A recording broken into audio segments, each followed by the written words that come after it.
Hello and welcome to our peer support hour for allied health workers in research. And I haven't actually been here for 2 weeks. I've been all over the blinking country for several reasons, but we're back. So, Anne Marie, tell us, what have you done for the last 2 weeks and where have you been? Because it's usually you that's away. I think I probably have been away as well.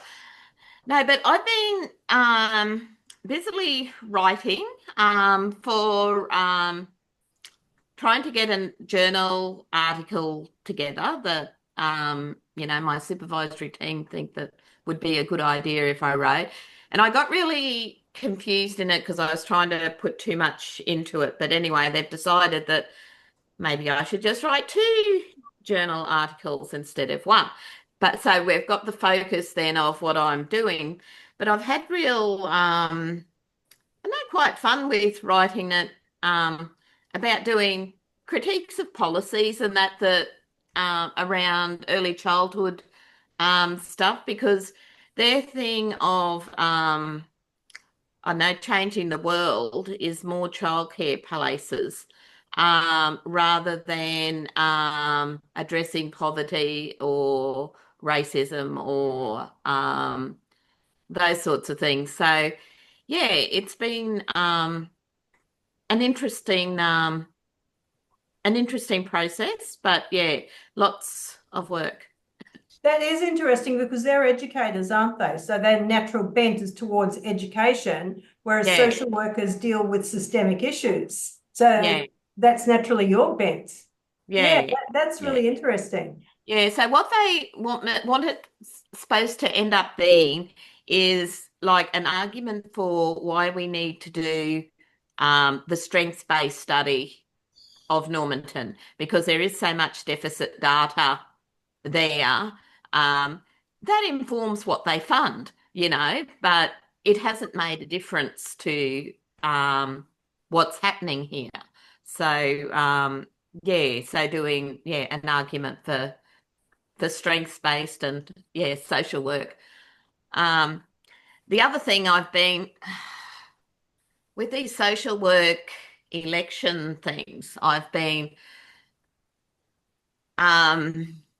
I know very disappointed with the whole thing, and not just from one side, because both like one side it appears of I know being unethical in what they've done, and but then the other side, some of their responses is really unsocial work like as well. And so I'm having real trouble working out who I actually want to vote for because I'm very disappointed in the social work hierarchy as a whole.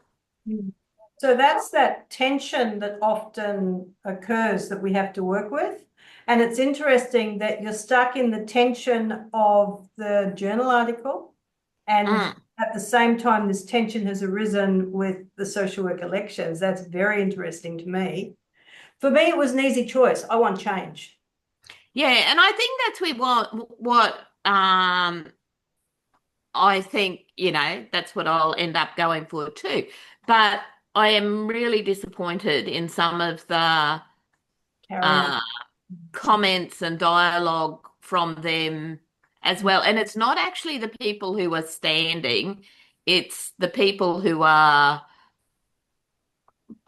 pushing them, like Mm. I don't think their pushes are, well, for me, they're not really helping them. If they just let them stand on their own thing, Mm. it would be a clear choice. But some of the people who are, they're using like bullying tactics also. Mm. Mm. Yeah. Mm. Yeah, I have stayed out of it until just the last few days when I've gone, oh, I'm going to let everybody know where I stand, and that is I want change. There's Mm. there's a lot more behind the scenes that goes on, but I don't have time to get involved. No, Too no, busy. and usually yeah, like don't take a great deal of notice, but it's just been interesting that, Yeah. uh, yeah, Maybe the research and certainly writing the papers at the moment has made you a little bit more analytical. Like you've probably got yeah, your analytical lens on as you're looking at everything else at the moment as well. Yeah, because it mm, is a mind shift. mm, Yeah. Yeah, it's mm. interesting. Yeah, okay. That's where I've been doing.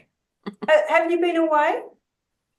Yeah, I had a quick trip down to Cairns, just an appointment style one. Yeah. Yeah, but yeah, you haven't been back to Brisbane to the university or anything. No, no.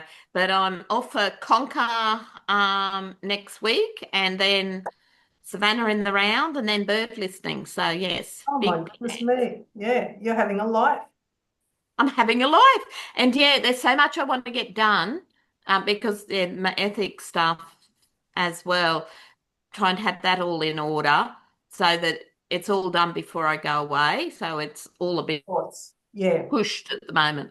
Yeah. And then that will be a nice letdown. I put so much into my ethics application. I think it was the most work that I've actually done was for the ethics application. Yeah, but anyway.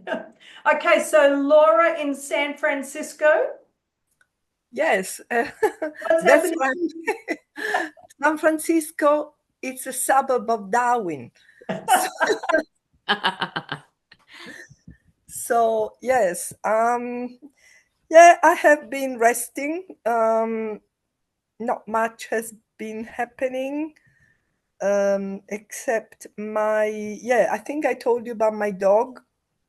Yes, yeah. Yeah, and I think I mean, despite his name, Lucky, he's very unlucky because my flatmate took him out and he got bitten again. Oh, Oh dear. It's just, he's very, I think he's socially inept because he doesn't read the signals of aggression. And yes, so the first thing when he sees another dog, no matter the size, is not size conscious either, I don't think. That's quite an interesting case. Um, he wants to play yeah. and he doesn't see the aggression. So it just launches himself and yeah, he gets beaten. But this time it wasn't too bad. So it just a bit of it on top of his neck. So Was there vet fees involved in that one? yes, there Yeah. was yeah, we had to have a checkup and it was not much damage, so it just healed it's healing by itself. We just have to keep the wound clean. Yeah, Well, so given that we're all dog lovers and like things happen to dogs, I think we should probably have a fellow vet student come and join with us as well. So we can have free vet advice. Oh Lord. Are you still working, Laura, or what's happened? yes, I'm still working. I'm just developing. So I'm now my Want contract to go out? finished, and I'm developing resources only. That's what they need, so I can do everything um, at home. I don't have Oh, to be that's good. traveling. Yeah. Traveling was the most distressing feature for me. But yeah, I mean, there's other things that I'm becoming very. You were talking about becoming analytical because you engage in research. Yeah. It's quite interesting. I don't think that after you finish your PhD, or even during your PhD for that matter, I mean, if you get to almost the end, your mindset changes towards your profession, towards you know how you process reality around you, Hmm. and it's it's almost as if you find it more and more difficult to actually adjust to reality Hmm. because obviously when you do a PhD you analyze, I mean, you research something in view of improving. I mean, if there wasn't any problems, we wouldn't do research, obviously. I mean, everything would be great and beautiful. But yeah, I've become to a point where I'm not tolerating anymore. You're or not tolerant tolerating shit? of. You're not tolerating shit that's thrown at you, or? No, not necessarily me. Tolerating of shortcomings, Oh, when yes. the shortcomings can be avoided Yep. with a little bit of with some effort. And yeah, I mean, it's maybe I'm too demanding also. Probably, how can I say,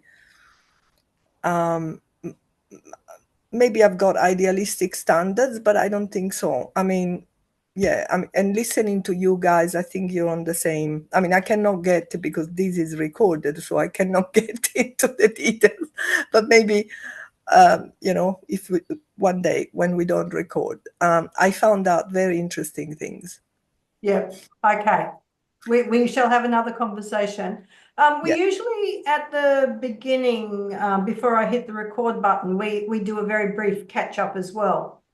So we've normally been on for quite a bit before I actually hit the record button, just to see, is everybody okay? What's happening? Does anything personal need to be discussed? So yeah, anytime, Laura, we're always here. You know that. Yeah, I think, look, it's I think it's relevant to all of us. I mean, you're obviously in a different, I mean, sometimes I don't really follow you guys 100%, because obviously, yeah, it's not my area specifically, especially the professional side of it. I mean, the theoretical, Yes. I can follow. I think it's relevant when we are in professions where people are involved. I mean, people are heavily involved. Like, we cater for, we give a service, we cater for, we give a social service, really, because I also place myself, within, broadly speaking, within your area as well. Social sciences. Yep. Yeah.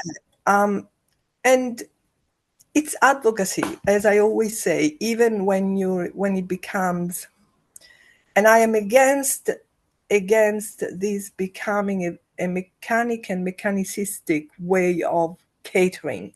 I think there should be some, I don't know whether I'm talking off the top of my head, but I think the tendency now, and I'm talking broadly, is to cater for learners, in my case, clients in your case, in a very mechanicistic way. The tick, tick, tick, tick the box.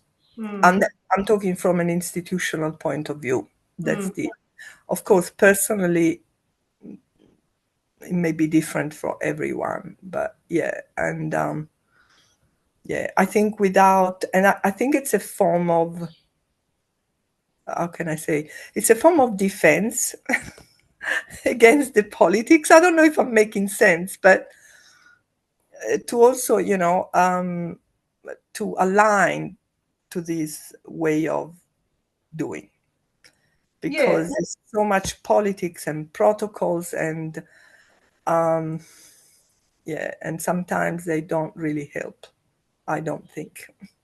Well, that's exactly what you're talking about, is why I think Anne-Marie's research is so important, because she's doing place-based research. Like, her research is not going to impact somebody down the road here, or say in San Francisco. It's not going to impact them. Because it is peculiar to her place. And certainly as therapists, both Anne-Marie and I have had to change our therapeutic interventions to suit the individual. It's no use doing the tick, tick, tick, tick, tick. Everything has to be the same, because people aren't the same. No, yeah, exactly. Yeah. And bad things happen to good people. You know, sometimes you can have a really good person that just cannot meet all of those particular tick boxes because they've had bad stuff happen in their life. You know, and they might be traumatized. They can't think, or they don't learn from they don't use blackboards anymore, but they don't learn from a laptop. Mm. Yeah.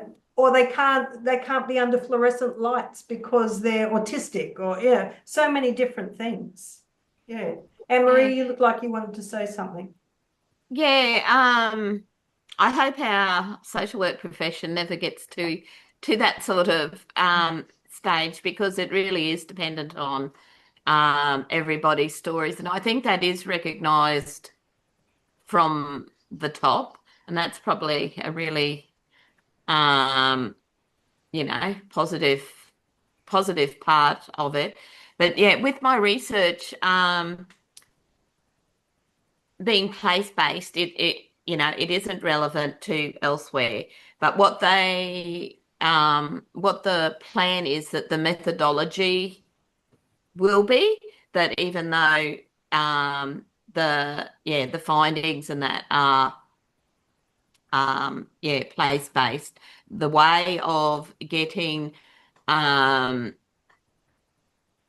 bottom-up information to and using a strength-based approach to do it will be what will be generalizable. Yeah. Yes, and to so many different areas. It's not just place-based research, it's place-based interventions or place-based teaching, or yeah. Yeah. I would never come into your town, Anne-Marie, and try and teach the same way I teach here. Or even to Darwin, Laura, even though we're in the same state, it's completely different. Ah. Mm. Yeah, so very interesting, but we shall have another conversation, Laura. Yeah. Yeah. What have you been up to, Megan? Oh, hang on, Laura was going to say something else, I think, then. No, I mean, definitely. I have come across, okay, as I said, I was away from from the vocational education and training industry for a bit over 10 years, because that's when I jumped into the higher education, professionally speaking. So I found out that there's been I was talking about this before. There's been has been a more and more rigid approach to delivering training in the last probably few years than it used to be, and I don't think it's going anywhere. I don't think it's doing any good, especially for specific cohorts. And it's kind of disturbing to me, because it's wanting to make people work within boxes. I mean, professionals, and putting learners in boxes as well. It's impossible. Yeah. It's Yeah. impossible.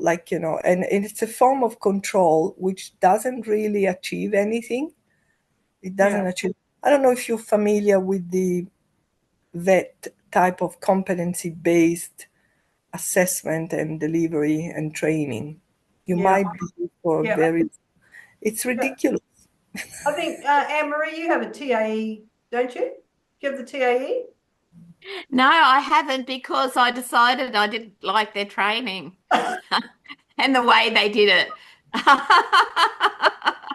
So Yeah. yes, I'm with you, Laura. Yeah. Yeah. And I have a TAE, Laura, and I taught at an early childhood's registered training organisation. There you go. Got it out. Yeah. Yeah, interesting how we have a very common theme running through today. So I've been away for the last 2 weeks. I have not stopped. Today is my slowest day, thank God. I went to a tiny homeland called Gapawiak, and it's, I don't know, it's 3.5 hours away from here, west, and it's on a lake. It is beautiful, like truly, truly beautiful, an inland lake. The bird life is incredible. The artwork is incredible. The people are just so friendly. It's very isolated. So I went there, and we are trialing an app that we're making, a social and emotional wellbeing app, Anne-Marie, based on the K5. Okay, yep. And the difference with this app is that it does the referrals directly to the service provider. So you don't actually need to have a registered person doing it. The young person can do it themselves, and nobody else knows. That referral goes off to where it needs to go to. Right? Hey, that's a good idea. Yeah, yeah. There's some issues with it because, they all share phones, so we have to protect that way. But anyway, we went to test the functionality of the app more than anything else. And the developers had got it to a stage where it was stable. And we went out there and we had 22 Yolngu people at the school. So a couple of teachers and the grade 11 and 12s. Man, it was so successful. And it is going to be place-based. So we're not having one app that fits everybody. We're having 4 different apps for the 4 different communities in their language. So they can press a button and, it's spoken to them in their language with their artwork. Oh, it's just beautiful. And they were really into that, the changes that have to be made. So that, to me, absolutely honed home to me how important it is that before anybody goes to any of these different communities, that they're culturally prepared for the particular community, not just cultural competency in Indigenous Australia, but for that particular community. Yeah, it was a moving experience. And then I came back and realised I had to go to Sydney immediately. So I booked a last-minute ticket. Jetstar, I hope you're listening to my complaint here. So I booked a last-minute ticket to get to Sydney, got to Cairns, ready to go on to my Jetstar flight, waiting at the gate, and they cancelled the flight. Is there a link that you can send us in regards to this particular app? Yes, just 1 second. I have to charge my computer. I'm running out. And Anne-Marie, you'll have to take over because I've got a dog out here that's crying and I don't know what he's crying over. So okay. You two just talk amongst yourselves for a minute.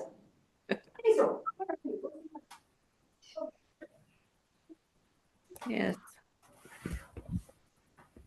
Got him sorted?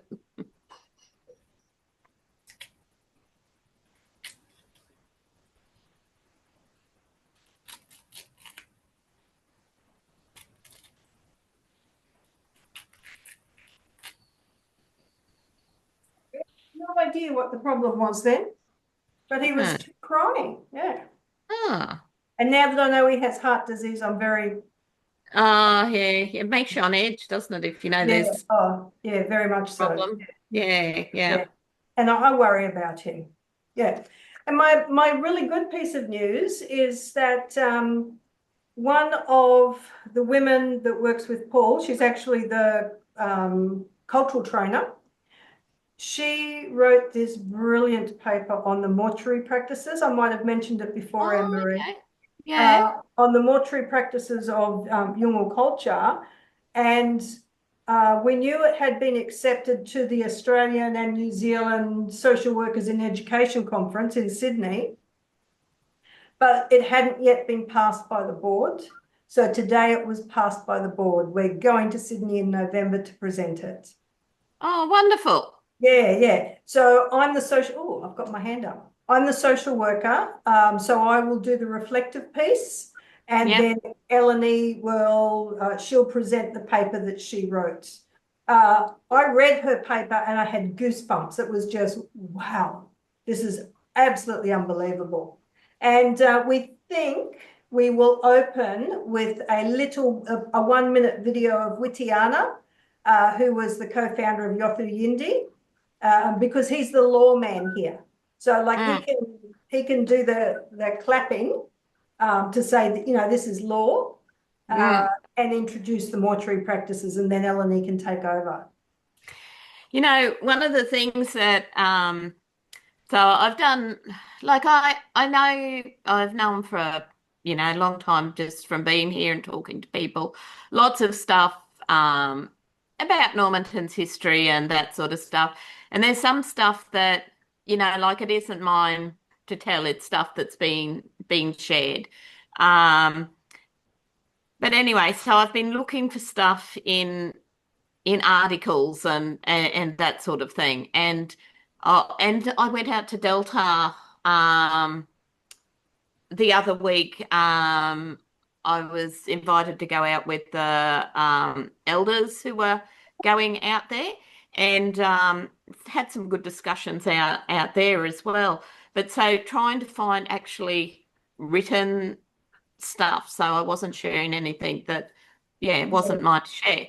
And but anyway, I found this article about them repatriating bodies or skulls and leg bones to Normanton. And like they had been originally part of is he Walter Roth collection? He was one of the blokes who went around collecting bones. And like it was in the 1900s, so 1895 to 1902 or whatever, around that sort of period. And so they brought them back and they had buried them, but they got washed up again.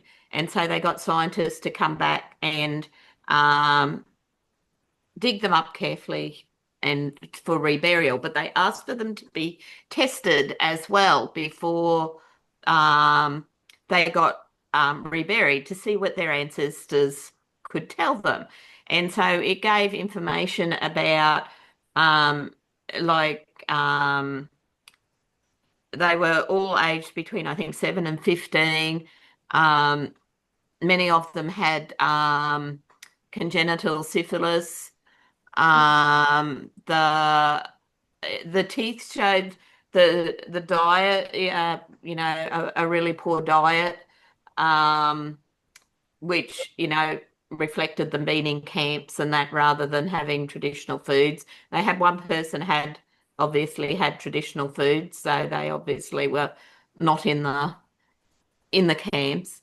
But I wonder if the congenital syphilis was also an indicator of them being in camps. Yeah, or even just but it I know collaborated a lot of the oral histories and that sort of thing, the stuff that they had from that. But the thing you're just saying about mortuary practices was, like, imagine the spiritual cost of them not having the heads of people to bury, it's just because the spirit's not complete. No. That's full on. Wow, very interesting. Were you able to find sufficient papers or not? There was an Aboriginal guy, he's since passed, but he wrote a little book. I know, probably in about the 1980s, and he had a lot of stuff in there. And then I've got a 1968 centenary book of Normanton, and it's incredible the way they still wrote about things at that time, well, obviously white person writing it, but so it sort of gives attitudes and everything still too. Yeah. So at the last Garama, I was talking to Ruth Wallace, Laura, who you probably know, Sorry, Professor Ruth Wallace. oh Professor yeah. Ruth Wallace, yeah. And she was saying that things have really changed just recently and that they're able to award degrees or confer degrees on people based on Indigenous people based on so many different things, the oral storytelling, the social media work that they're doing, that it doesn't have to be, as Laura was alluding to before, you know, the tick boxes, the way we're all trained. So I really took a lot of faith out of that, a hope out of that, because there is so much knowledge. They are walking libraries. And I'm continually shocked when I see these tiny kids, like 2.5 and 3, who just immediately start dancing and they know the right dance for the right circumstance. Like, how do they know that at 2.5 and 3? It's amazing. And funerals is actually, well, somebody told me, that is where they actually learn it all. And there's just so many funerals. Funerals, yeah. Yeah, which is very sad. And speaking And- of books, I finally got the ones that I told you about. Yeah. I had to order from the Indigenous Literary Oh yeah. Foundation. Yeah. Oh, Yeah. how lovely. Yeah. So I've got them, and they're in Yolngu Matha, the local language, followed by English. Lovely. Yeah, so they've got the Yolngu Matha at the top and then the Yep. English at the bottom. Yeah, which is really nice. It means I can read it. Yeah. Yeah. And plus I'm beginning to recognize words that are being used all the time. I think Aboriginal languages are really interesting because like just listening to them and the whole different range of sound that they have, like some sound quite harsh and some are quite musical, like it's really interesting to listen and notice the difference in them. Yeah. Look, one of the women that I'm going to go to Sydney with for the presentation, Laura would love her. She's a linguist and she's an Indigenous professor. So she's, without meaning to be rude to other people, she does correct pronunciations all the time, which to me, that's really helpful because I don't want to insult by having the wrong lilt on the word. You know, the soft vowel or the hard sound on the R's, or I get it wrong all the time. So I appreciate her correcting me, but also correcting other people. So I'm learning from that. But yeah, it is. It's very interesting. And I take my hat off to linguists. It's just such an interesting field, Laura. Wow. It is, yes. Yeah. Although, I mean, yeah. Are you going to a class at the moment, Megan? I mean, are you attending a language class? No, I'm not. No. So, but I'm dealing with younger people all the time, and we're encouraged to speak language, and they get offended if you don't even have a go. So I have a go and get it wrong a lot. Yeah, it's very difficult. All the Aboriginals languages are very, very difficult, I think. Yeah. I learn by looking at their mouth. And I have to always say to them, I'm not staring at you, I'm looking at the way your mouth and your tongue are moving. Yes, so I'm trying to emulate what they're doing so I can get the pronunciation correct. Yeah. It's interesting though, because I think there's so much, I think I've told you this, but I might be repeating myself, but even among among their languages, there's been and there is so much contact that because obviously, I mean, for obvious reasons, because of the I mean, not only the affinity, cultural affinity, but also geographic, and the fact that they have been moved around. I mean, literally. I believe all the languages have been affected by this contact. So my feeling is that there isn't sharp distinctions among languages anymore within the Aboriginal language. This is my theory, but I might be wrong. I don't think so. It depends where you're looking. Like, are you looking just from an area? Because, like, if you look at Northern Territory, or even the sound of Northern Territory language to the sound of Cape York language, there's a vast different. Complete. Like, I'm not a linguist and I know nothing about that, but just even on the sound of it. I would say you're right that they've all been affected by contact, Oh but no, things, obviously the geography. Yeah, you're right. yeah, yeah. But they've, they're, um, Yeah. just quite different sounding across the country. Yeah, no, yeah, of course I refer to the geographically close. Close, yeah, Which is, yeah, yeah, yes. yeah. In Yungulmata here in Nhulunbuy, a lot of words are taken from, I think it was the Indonesians, from the Macassans, because they were the first contact traders. Yeah. Okay. Yes. And actually in Napranum, we found that too, that there were words that because of all the links, I've got Filipino friends and they've got some words for like fish stuff that is the same, Yeah. ways of preparing fish that are the same as the people up at Napranum.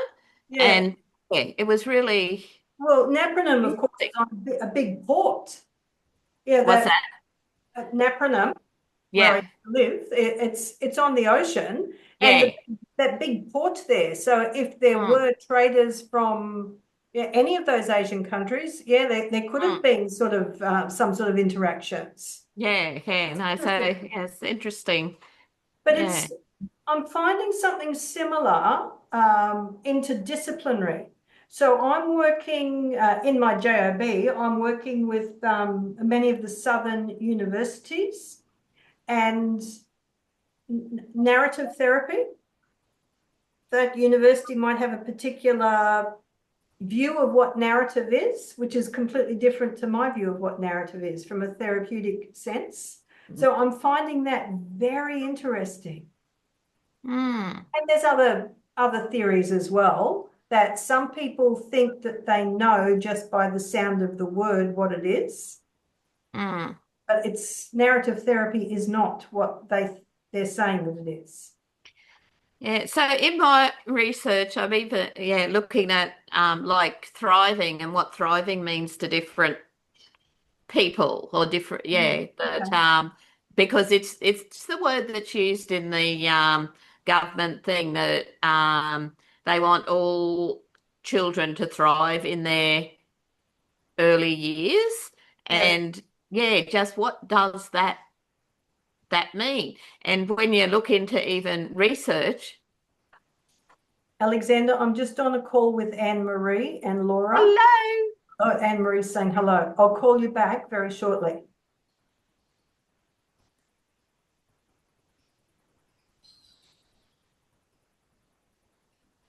I will call you back, okay?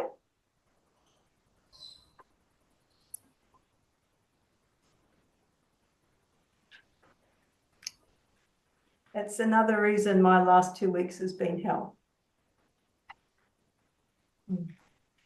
Yeah. Anyway. Yeah. Well, you say hello to him for me I because will. I will. Yeah. I like Alexander. Yeah. I've got no choice. I have to. Anyway, sorry, that really cut you off. But he has rung me about 6 times since I've been on here. Yeah. Okay. Mm. Yeah. I forget where I was. I probably needed to stop. Oh, we were discussing words. Now, what word did you say? Oh, the Thrive, yeah, that the government Yeah. has said that all Australian children should thrive in their early years. And even looking in research, there's so many different definitions of just what thrive is. So then if you look at like everyday mums and dads, what does that mean for them? Yeah. Yeah. So Yeah, yeah. absolutely. Yeah. And to whose standard as well? Yeah, yeah. Because I feel thriving for say a 3-year-old in the bush would look quite different to thriving for a 3-year-old in a city apartment. Yeah, yeah. Yeah, Professor Bindi Bennett has, and I might have spoken about this before, she's developed a sim for workers coming into remote Aboriginal communities before they go on university placements to prepare them for what they're about to see. And it's things like if you come in with a particular idea about what thriving is, you're going to be bitterly disappointed because life is lived totally different here. Mm. Yeah. Yeah. So I'm looking forward to seeing the finished product of that simulator. Yeah, you'd put it on and experience the community. When I tested it with her, she asked for feedback, and I said, "There's no camp dogs, so it's not a true, not a true representation." Oh, here it goes again. He's power calling. Ah, guys, I'm going to have to hang up Yeah, and yeah. yeah, We'll leave you to be a mum. yeah. Thank you. Yeah. Yes. See you both. Yeah. See Bye. you. See you, Lorna. Bye. Bye. Bye.